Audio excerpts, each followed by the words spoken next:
Hey, how's it going? Mr. Deadman of the Dead Man's Tome podcast. Let's talk about Badass by Justin Boote. Boote? I'm guessing that's how you say his last name. Anyway, it's published by Terror Tract Publishing, which some people might say, oh, I'm going to be biased because of who runs it. Well, for those who think that, let me just go ahead and say my areas of criticism, my complaints about the book would be that maybe the price might be a little too high for it. It is, let's see, 34 pages, and that's including the author bio. Now, I will say that the book is actually, it's more of a novella. It's actually more of like a short story, and I don't know. I mean, how would you classify it? It's only 34 pages, but it is engaging. I mean, from the very beginning to the end, it's a thrilling ride.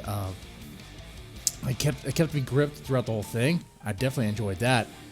Very fast paced. Now, what is it about? Well, it's about this kid named Ricky who is obsessed with his neighbor.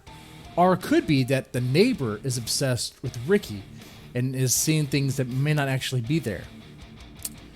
I got that interpretation when towards the end something happens to our main character, the neighbor that we're following. It's in his perspective.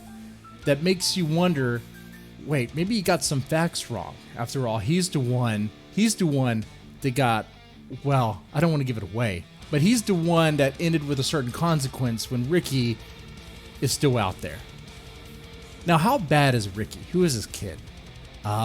Well, he is a little psychopath. He is a little, like, bloodthirsty psychopath.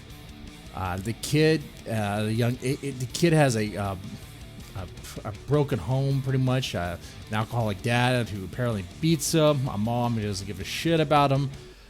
So the boy is kind of messed up and is taking his anger out of other people, on animals. Now, I know some people might say, oh, that's cliche, you know, psychopathic kids, we've seen that before. For people who say that, oftentimes the stories we write are reflective on our experience in society, what we know.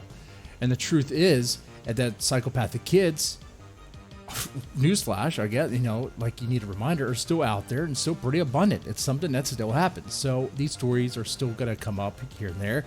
And you rolling your eyes saying, oh, it's cliche. That's because I guess maybe you're troubled at the fact that it's a common narrative now. You know? And I think there's a much bigger discussion to be had about like mental health, about that if you want to explore that, I suppose. But yeah, so horror, being a horror book, is definitely reflective on society, reflective on our experience. I guess fantasy would be the one genre that's kind of a mix of experience and what you could imagine, I guess. Horror a little bit too, in the grotesque way. Some of the things that Ricky does to these animals, and the way he enacts his revenge, and the way he creeps and stalks our neighbor is very scary. Very scary. You know, if anyone's ever had that sort of experience with a kid, or maybe it was an adult that was like creeping on you. I mean, I don't mean creeping on you at a bar. I mean stalking you.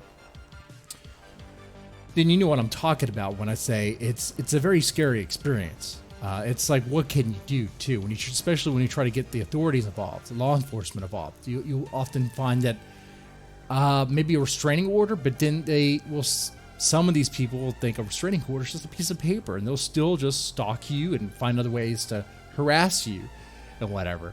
And then maybe the family of that harasser might see it another way, like maybe you're messing with them. That comes up in this book as well. But very fast-paced read. I definitely enjoyed it. I wish, like I said, my criticism is about the price. $7 for paperback might be a little too high for this. I don't know if it could be lowered. That's not my decision anyway. It's up to them. And $3.99 for Kindle for an ebook version. But if you have Kindle Unlimited, you can read it essentially for free. So there's that. What else? Oh, I wish there are parts of the story where I wish that it would have like delved in a little deeper. I'm kind of more now. I'm actually more interested about the other details of Ricky's life. And I guess it would be kind of hard to get that when it's all written in our neighbor's perspective, and it doesn't change. It's all his perspective. So you never really get it from Ricky's perspective, which, that's a creative choice. And I suppose shifting the POV would be kind of confusing, and it might make us more, empathetic towards Ricky. And maybe if my other interpretation of the story being that maybe it's a twist at the end, maybe it would give it away, and maybe it would ruin that sort of that ending. But I wish there was a way where there were some extra details explored in the book. That would be great. But overall, I enjoyed it. I definitely would recommend it.